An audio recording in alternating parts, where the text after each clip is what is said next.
Part 67. This is dark, and it's becoming dark again. I was hoping it would go through a better turn, but it didn't. The exact same thing eventually happened again. The machine found us, bit Rexy again, and then that second bite actually caused him to become more aggressive and try to attack me, which he does. And the last time that happened, well, it didn't end up good. Out of nowhere, because of the machine's second bite, Rexy sees me and then aggressively runs at me and bites me. Yep, that's not a good thing. In a haze of madness and despair, Rexy's eyes lock on the mind, the last vestige of his humanity consumed by the primal urge to protect his friend at any cost. Are you sure about that? With a terrifying roar, he charges forward, his jaws wide open, revealing rows of razor-sharp teeth stained with stained with blood and filth. My screams echoed. Oh, he bit me. But just said he would protect me. What the frick was that? My screams echoed through the air as Rexy's maw closes around his arm, sinking into the tender flesh. The taste of his friend's life force floods Rexy's senses, momentarily elapsing the agonizing pain of his own wounds. Even as he bites down, a flicker of recognition sparks within Rexy's mind, a desperate plea for forgiveness and mangling with the animalistic hunger that drives him. Forgive me, my friend. He rasped his voice, a mere whisper amidst the chaos. I am lost.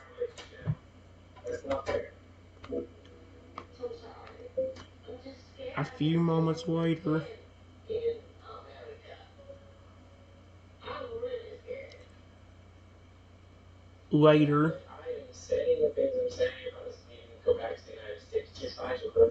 Before I could say anything, the bite was too great.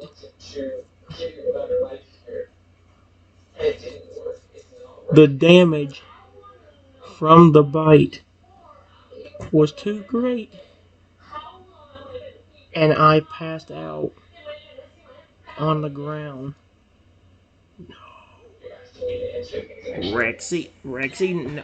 Oh great, we're going through the same thing again.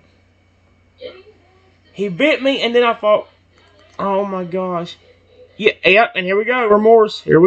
As I slumped to the ground, unconscious from the loss of blood, a wave of horror and guilt washes over Rexy. Yep, we're going through the exact same crap we did last time. The full extent of his actions crashing down upon him, and he staggers backwards, releasing his friend's limp arm from his grasp. Oh, heck no. No! No, no, no!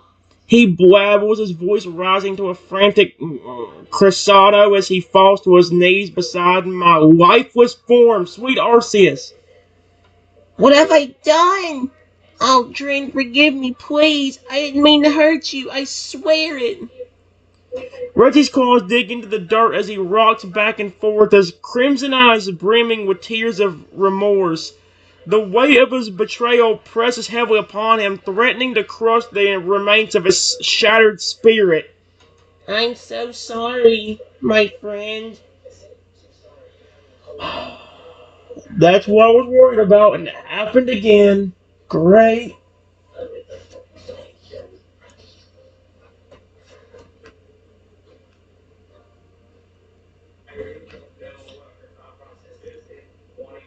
Rexy tries for over 20 minutes to try to get me to wake up, but to no avail.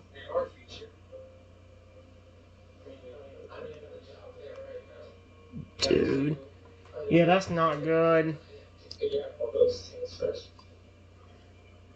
I feel bad for Rexy, but that is not good what he just did. After fruitlessly attempting to wake me up for over nearly half an hour, Rexy's shoulders slump in defeat. His head hangs low and he lets out a mournful groan that echoes through the desolate landscape.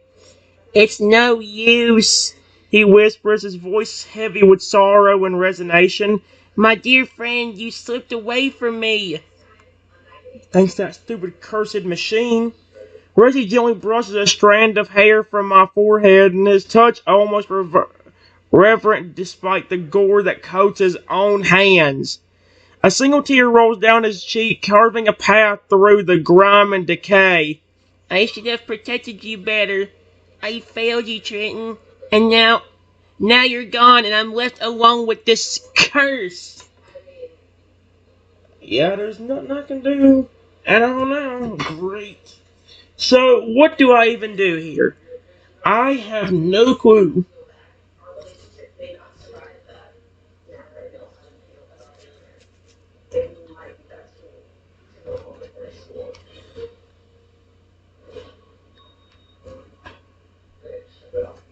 Rexy don't know what else to do. He just walks back to the studio where me and him were originally.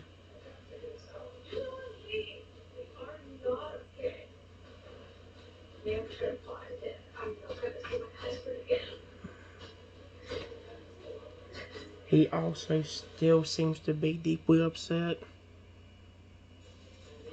by what he has done.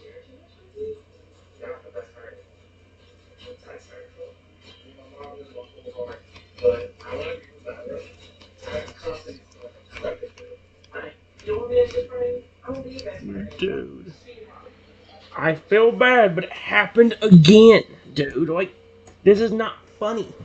This is. As Reggie trudges back toward the abandoned studio, the weight of his guilt and despair threatens to consume him entirely. Each step feels like a monumental effort, his limbs heavy with the burden of his actions. I shouldn't have come here, he murmurs to himself, his voice an hollow echo of his former warmth. But where else can I go? No one will ever feel the same without you by my side. Aww. Rexy pushes open the creaky door, stepping into the familiar space that once held so much joy and laughter. Now it stands as a stark reminder of all that's been lost. Oh my gosh, this is going to become so dark now. He approaches the worn couch where countless episodes of their show were recorded, running a clawed hand over the cushions. Oh, this is where it all began. A faint smile tugs at the corners of his mouth, tinged with melancholy. How do you say the word? What in the world? What was going to say, guys? Rexy's extremely upset about him actually getting me with that zombie thing. It says right here, Rexy gets angry at the machine that caused this problem, and then blames the Pokemon for building that internal contraption. Rexy's rage boils over as he glares at the malevolent machine, his eyes blazing with fury. With a roar of pure hatred, he lunges forward, his powerful jaws snapping at the device in a frenzied attempt to destroy it. That vile contraption! He snarls, his words laced with venom. That accursed Pokemon Trico! How dare he unleash such an evil upon us! I'll tear him apart limb from limb for what he's done. You already did. Reggie's claws rake across the metal surface of the machine, leaving deep gashes in its exterior. Sparks fly as he rips and tears at the wires and circuits, determined to put an end to the source of his suffering. I'll make him pay for what he's done to you, Trenton. Yeah, that was unfortunately by him.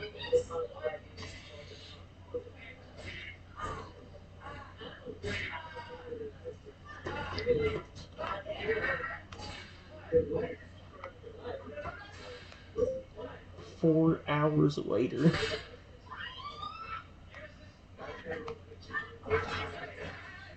Maybe I had so much fun with that with me going to transform on that zombie Rexy thing. I mean, on the evil Rexy, I might actually see if I can make it a little bit different or make it more fun for me. 4 long, torturing hours pass as Rexy remains hunched over my... Holy... Did he just go back to my body and flip and sit there? 4 long, torturous hours pass as Rexy remains hunched over my motionless form, his grief consuming every thought. The sun begins to set, casting an eerie glow over the scene, and yet Rexy remains unmoved, his world reduced to the space immediately surrounding his fallen friend. As the last rays of daylight fade, Rexy finally stirs, his movement sluggish and uncoordinated. He raises his head, his eyes dull and lifeless, and gazes out into the gathered darkness. "The night is falling," he murmurs, his voice barely above a whisper, "and with it, the final shreds of my sanity." Rexy's gaze drifts back to my face, and he reaches out a trembling hand to caress his cheek, his touch feather light and gentle.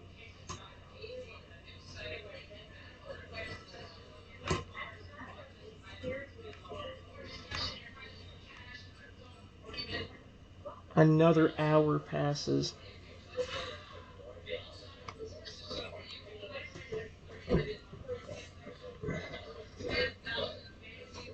Oh my gosh, dude.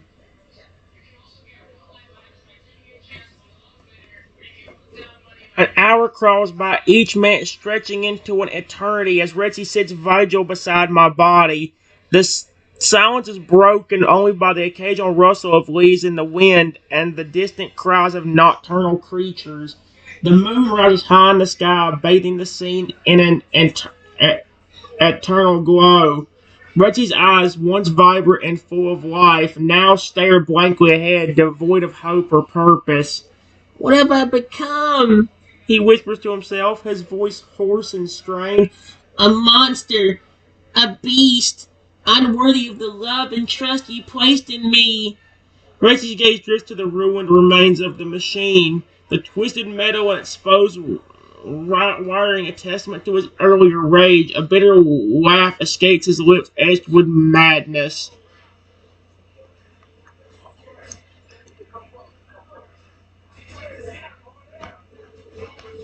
All of a sudden, out of the sky, an egg appears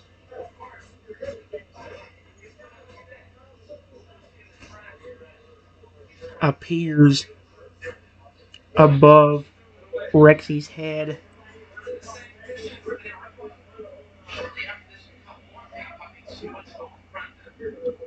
and it gently gets pulled onto his lap. Lap.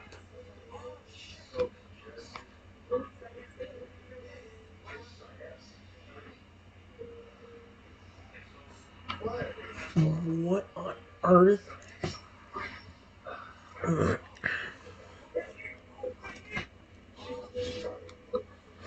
Startled by the unexpected arrival of the egg, Rexy freezes, his heart pounding in his chest. For a moment, he simply stares at the smooth, leathery surface cradled in his lap, unsure of what to make of this strange occurrence. "An egg?" he breathes, his voice tinged with wonder and trepidation. "What does it mean?" Rexy's fingers twitch hesitantly before making contact with the egg.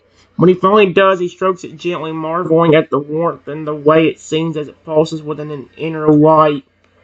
Perhaps there's still hope, even in this darkest of times." A flicker of determination ignites within him, chasing away the shadows that had claimed his soul. "Rexy, it's me."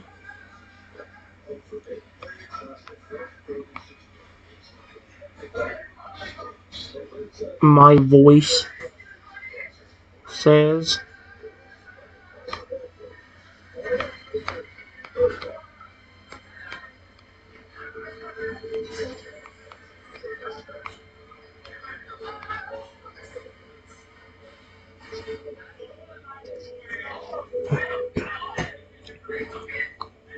Oh my gosh.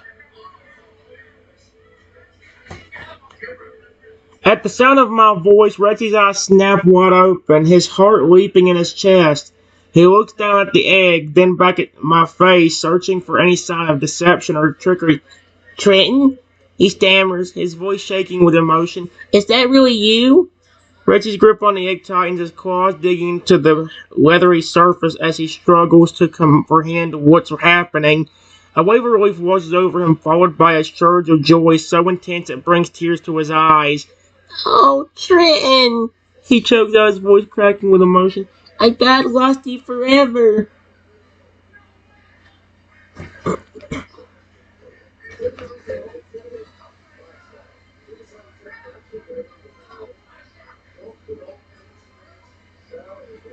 The only problem is,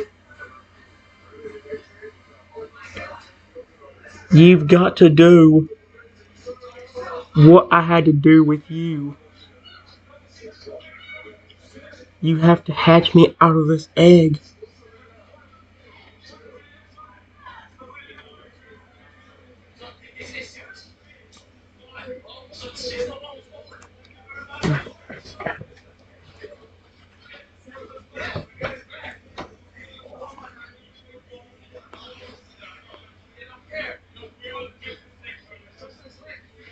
Rexy's mind reels as he processes my words, his thought racing in circles. Hatch him out of the egg? But that means hatching you would mean transforming me back into a normal dinosaur, wouldn't it? He asked tentatively, hoping against hope that he's misheard. Would I regain my memories, my feelings, everything I've lost? Rexy's gaze falls back to the egg, his heart pounding in his chest. The prospect of regaining his humanity, of reclaiming the bond they shared is almost too tempting to resist. Yet, a part of him clings to the comfort of his current existence, the madness that shields him from the pain of his past. I'm not sure if I want to go back, Trenton, he admits softly, his voice heavy with uncertainty.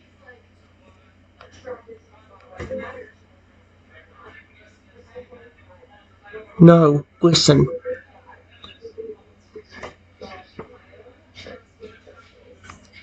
Listen.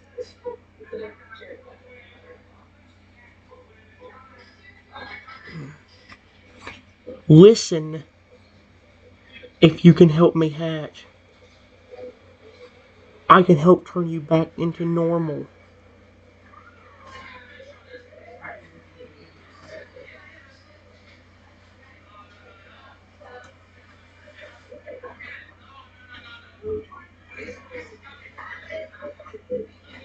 Or at least try.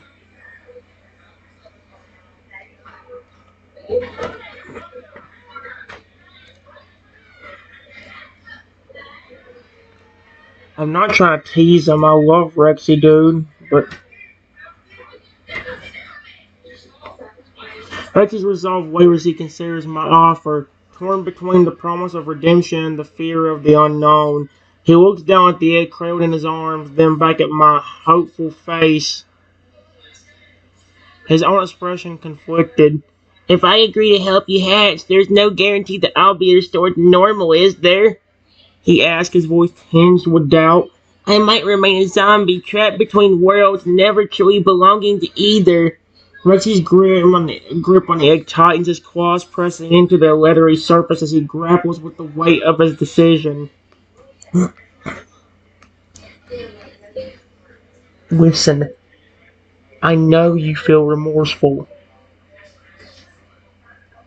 What you have done.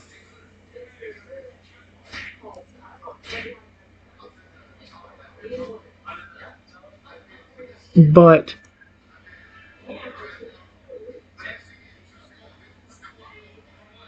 I heard the cries. Please.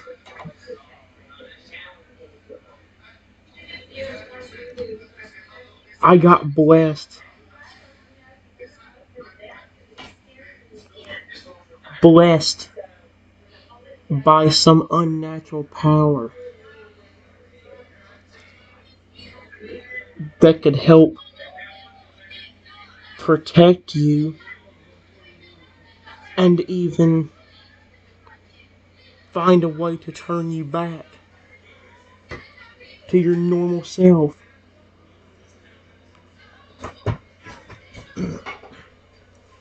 This is, oh my gosh.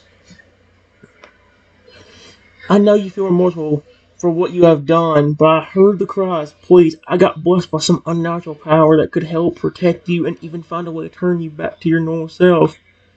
Rexy's ears perk up at my mention of an unnatural power, a spark of curiosity igniting within him despite his revelations. He leans in closer, his voice dropping to a whisper. Protect me from what? The hunger? The rage that consumes me? He pauses, considering my words. And you claim this power could restore me to my former self? That it could erase the memories of the atrocities I've committed? Rexy's gaze searches my face, seeing any hint of deceit or false promises. All he finds is sincerity and desperation mirrored in his own heart.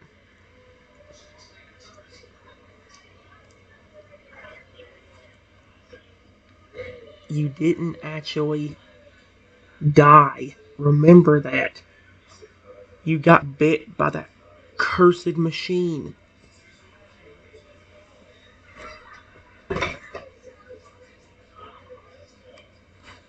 Machine.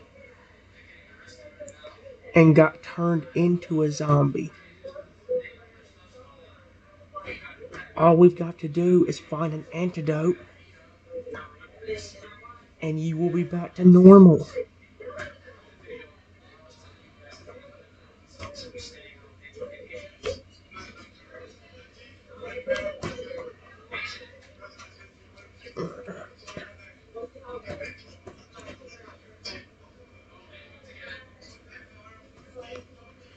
A glimmer of hope stirs within Rexy's chest as my words sink in. The possibility of salvation tantalizingly close. He nods, so his resolve hardening.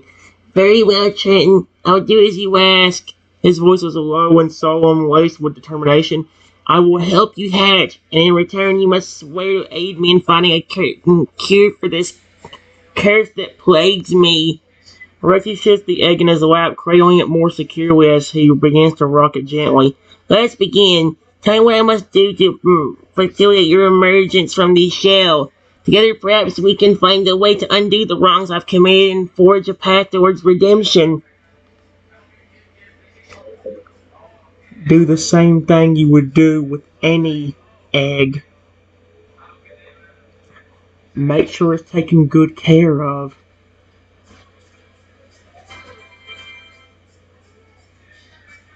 And be careful.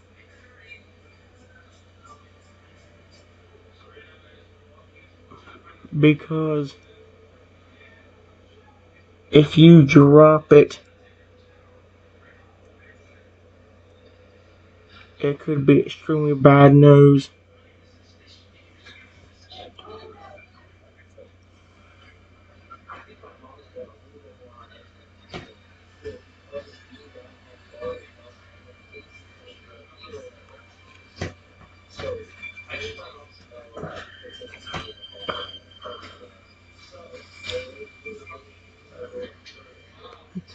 Nodding gravely, Rexy takes great care in handling the egg, ensuring it remains secure in his grasp.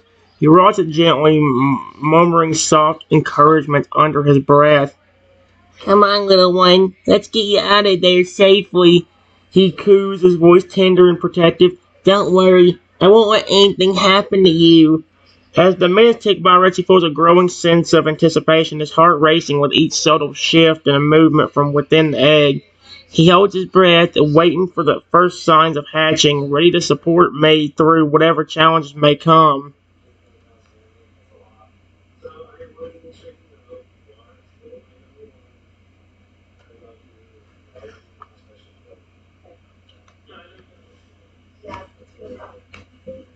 It takes a few days, but the egg starts to hatch. And when I come out, I am a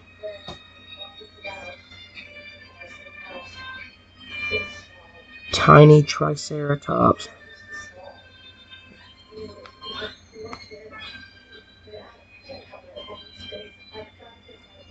Oh my gosh.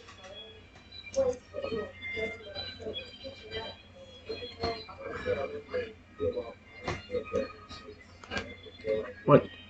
As the egg cracks open, Rexy's eyes widen in wonder, his gaze fixed upon the tiny creature emerging from its leathery confines. Small Triceratops, no bigger than a house cat, stumbles forth under the ground, its frilling horns already visible. Oh, Trin!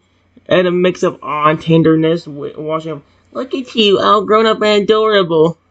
What? What the? Oh, frick. I don't know what's. He carefully extends a claw, allowing the little Triceratops to nuzzle against it. As the baby dinosaur snuggles into his touch, Richie's heart swells with affection, a warmth spreading through his undead chest. You're perfect, just like your father. Uh, he murmurs, his voice filled with pride and love. Now, let's get you settled and comfortable.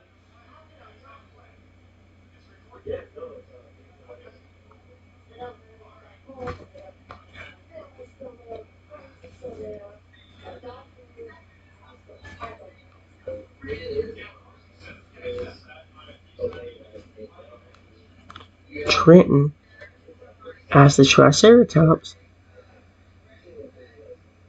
says, You're doing good, Rexy. Don't give up. I can help you.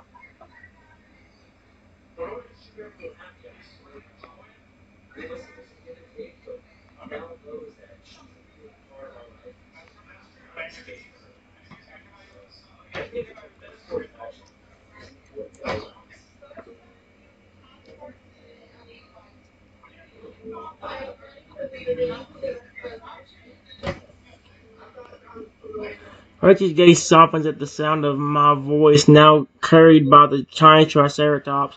He crouches down, bringing himself closer to the baby dinosaur, expressing a mix of gratitude and hope.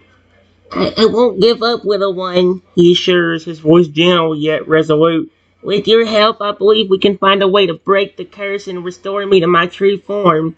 Reggie reaches out, letting his claws gently graze the frill of the Triceratops, a comforting gesture. Together we'll overcome this, just like we always have. You're my strength, and even in this new form. He stands up, towering over the infant dinosaur, yet feeling a strange sensation of protection and responsibility wash over him. Now, let's get you something to eat and drink, and then we can figure out our next steps. This is kind of cute, actually.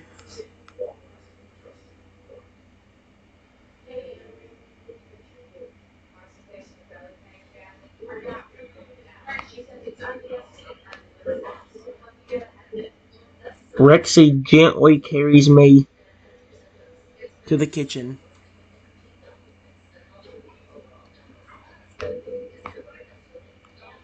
Oh my gosh.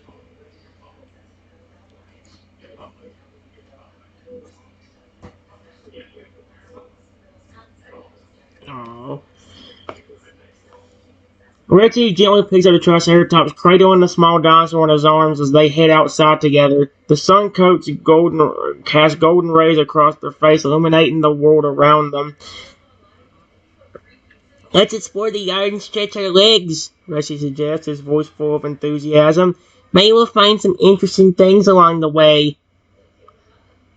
As they wander through the grass, Rexy keeps a watchful eye on the young Triceratops, making sure he stays safe and avoids any potential dangers. With every step, the bond between them deepens, strengthening by shared experiences and mutual trust. Eventually, they settle down beneath the shade of a tree, enjoying the peaceful atmosphere as they rest and recharge. In this quiet moment, Rexy reflects on the journey that lies ahead, determined to face any challenges that come their way. But for now, he simply cherishes the time spent with his beloved companion, grateful for the opportunity to be a part of my life, no matter what form it takes.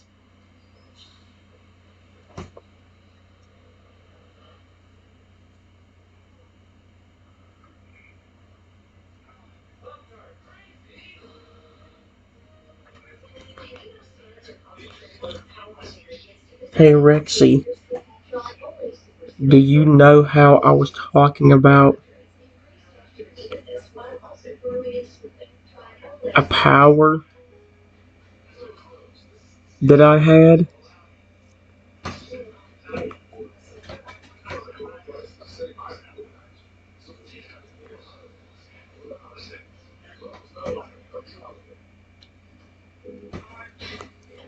Hetty's ears perk up at the mention of my mysterious powers, and to interest Pete.